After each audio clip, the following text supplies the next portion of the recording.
এটাই সমস্যা, সেইটোৱে হ'ল বিদেশী সমস্যা। আৰু এই বিদেশী হাতোৰাৰ পৰা ৰক্ষা পোৱাৰ কাৰণে অসমত বিগত সময়ছোৱাত অসম আন্দোলন হ'ল।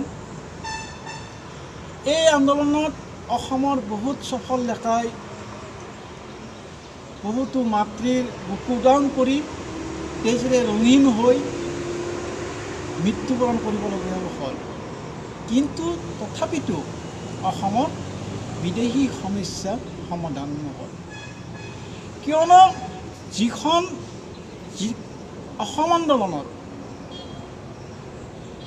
সেই আন্দোলনৰ যিবোৰ শ্বহীদ হৈছিল তেখেতসকলে 1951 চনটোৰ কাৰণে এই তাত শ্বহীদ হৈছিল। কাৰণটো হ'ল যে 1951 চনৰ মতে যিবোৰ অসমৰ প্ৰব্ৰজন হৈ আছে সেইবোৰক চিনাক্তকৰণ কৰাৰ কাৰণে অসমত অসম আন্দোলন হৈছিল। কিন্তু দুখজনক বিষয়, অসমৰ এচাম ভণ্ডামী জাতীয়তাবাদী চৰিত্ৰৰ কাৰণে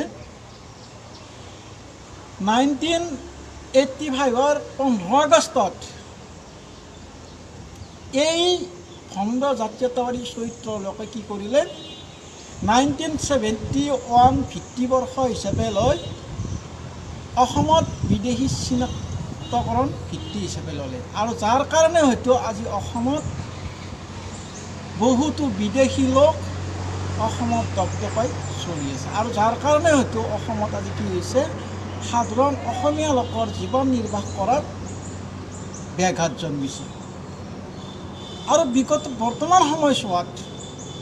বৰ্তমান সময়ছোৱাত যদিও অসমত ৰাষ্ট্ৰীয় নাগৰিকপঞ্জী প্ৰস্তুত কৰা হ'ল, সেই তালিকাখন সম্পূৰ্ণভাৱে ত্ৰুটিপূৰ্ণ হৈ গ'ল।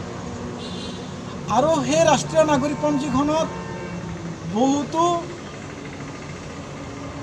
পূৰ্ববংগীয় মুছলমানৰ নাম সন্নিৱিষ্ট কৰা হ'ল আৰু অসমীয়া খিলঞ্জীয়া লোক তাৰ পৰা কৰ্তন কৰা হ'ল।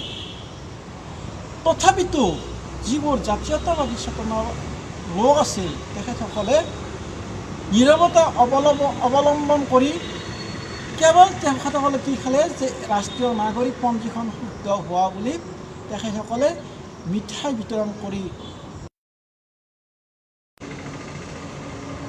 পূৰ্ববংগীয় মুছলমানৰ নাম সন্নিৱিষ্ট কৰা হ'ল আৰু অসমীয়া খিলঞ্জীয়া লোক তাৰ পৰা কৰ্তন কৰা হ'ল।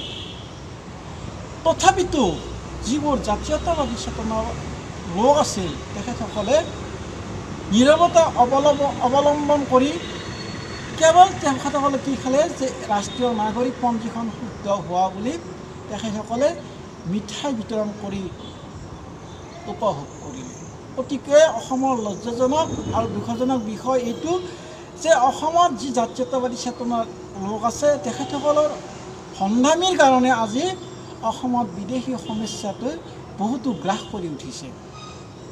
বৰ্তমান সময়ছোৱাত অসমত আমাৰ ভাৰতীয় জনতা পাৰ্টীৰ অসম চৰকাৰৰ মুখ্যমন্ত্ৰী মাননীয় হিমন্ত বিশ্ব শৰ্মা ডাঙৰীয়াই তেখেতসকলে সদনত ইতিমধ্যে প্ৰকাশ কৰিছে যে 1951 চনত ভিত্তিবৰ্ষ হিচাপে লৈ ৰাষ্ট্ৰীয় নাগৰিকপঞ্জী নতুনকৈ প্ৰস্তুতকৰণ কৰা হ'ব বুলি। আৰু এই প্ৰক্ৰিয়াটোক আমি হিন্দু ক্ৰান্তি দলৰ তৰফৰ পৰা অভিনন্দন জ্ঞাপন কৰিছোঁ তেখেতলৈ। আৰু আমি আহ্বান কৰিছোঁ যে অতি শীঘ্ৰে 1951 চন ভিত্তিবৰ্ষ হিচাপে লৈ অসমত অন্ততঃ যি সমস্যা, আটাইতকৈ গুৰুত্বপূৰ্ণ সমস্যা হ'ল বিদেশী সমস্যা, আৰু এই সমস্যাটোক সমাধান কৰিব বুলি আমি বহুত আশাবাদী। আৰু চৰকাৰলৈ আমি বিনম্ৰতাৰে আহ্বান জনাইছোঁ, বিনম্ৰতাৰে অনুৰোধ জনাইছোঁ হিন্দু ক্ৰান্তি দলৰ তৰফৰ পৰা